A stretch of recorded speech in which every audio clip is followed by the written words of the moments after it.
I've been kicking myself for not making this video sooner, because what I'm about to share with you is the game-changing skill that separates men who struggle with women from men who naturally command respect and attraction.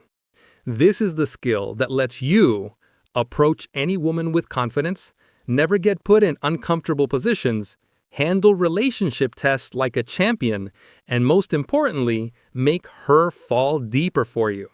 What is this skill? The ability to be persuasive. Let me show you exactly what I mean with real examples.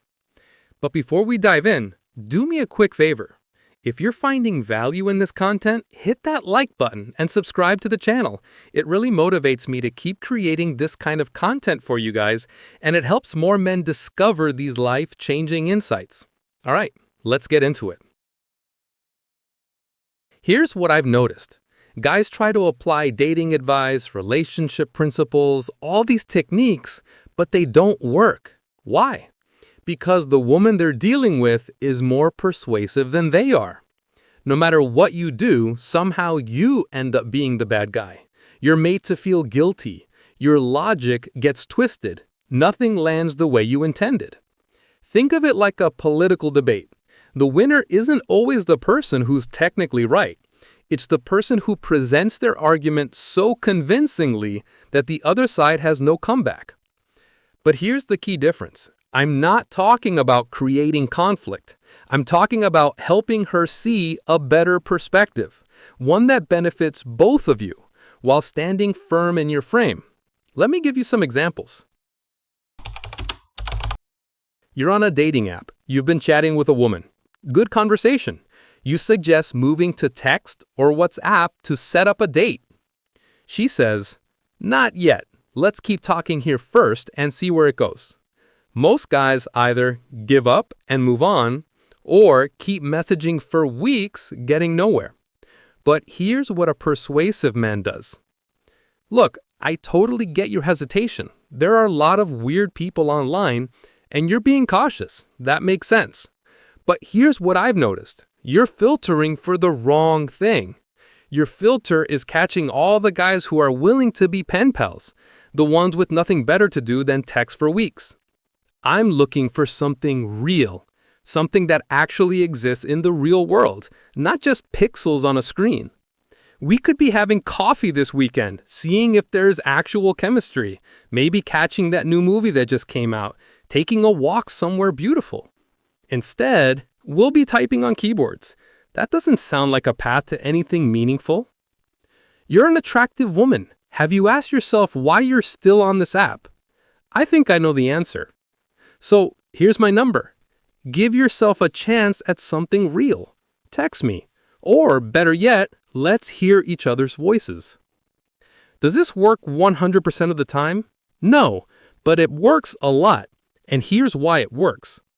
You just influenced how she sees the situation. You reframed her perspective.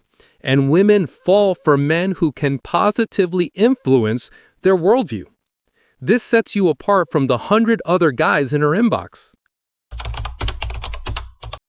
You've been dating a few weeks or months. You're following the right principles. You're not overly available. You have your own life. You're maintaining healthy boundaries. Then she hits you with, "I feel like you don't make time for me. We barely see each other. Your hobbies and work seem more important than I am."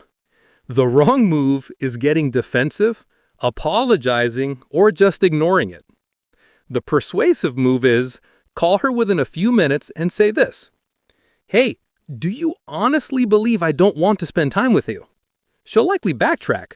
"Well, no, but it's just that you have all these other things going on, and I feel like I'm last on your list." Listen, are you really suggesting I should take the path of least resistance?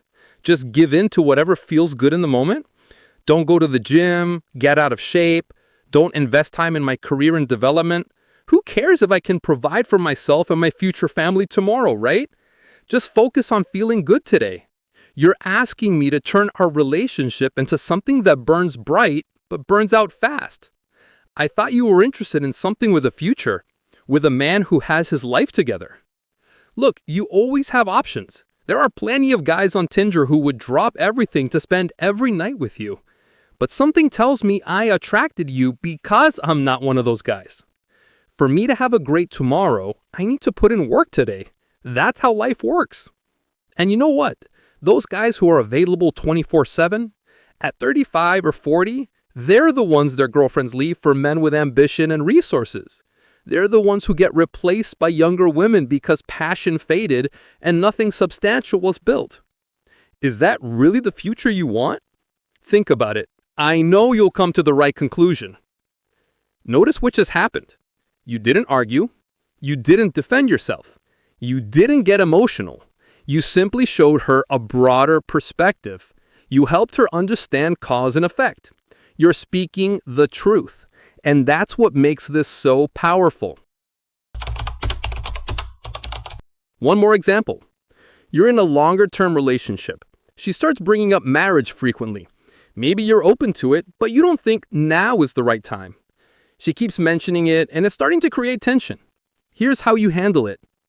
I care about you deeply, and I understand you want to get married, have kids, build a family. Most women do. That's natural. But I'm absolutely convinced of one thing. You'll be much happier if this is 100% my decision, made freely without pressure or pushing. Wouldn't you prefer that I propose because I want to, not because I feel backed into a corner? Here's what I suggest. Take all that energy and passion you have about this, and let's channel it into something constructive. I found a few courses we could take together. Cooking classes, prenatal preparation, relationship workshops, yoga, things that will actually prepare us both for marriage and family life. This way, we're building toward that future together. And honestly, it's a great test. If you're not interested in actually preparing for marriage, just in the ring and the wedding, that tells me something important about motivation. You've accomplished 3 things here.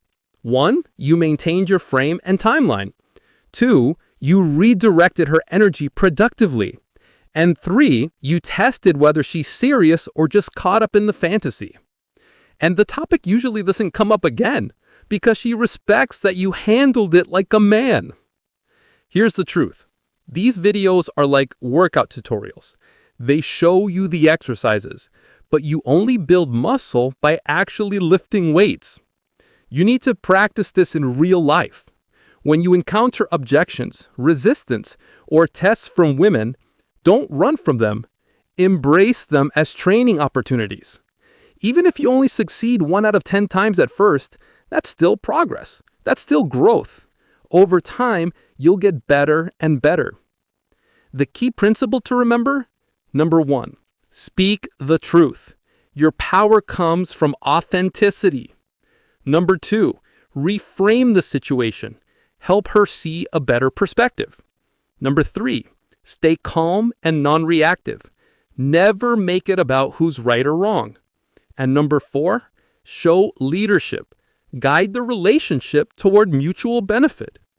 A woman falls in love with a man who can positively influence how she sees the world. That's what you just learned how to do. Men who master this skill don't get manipulated. They don't get put in no-win situations. They don't lose relationships over petty arguments. They lead. They inspire. They win. Now get out there and start practicing. If this resonated with you, hit that subscribe button. I make videos like this every week to help you become the man women actually want. See you in the next one.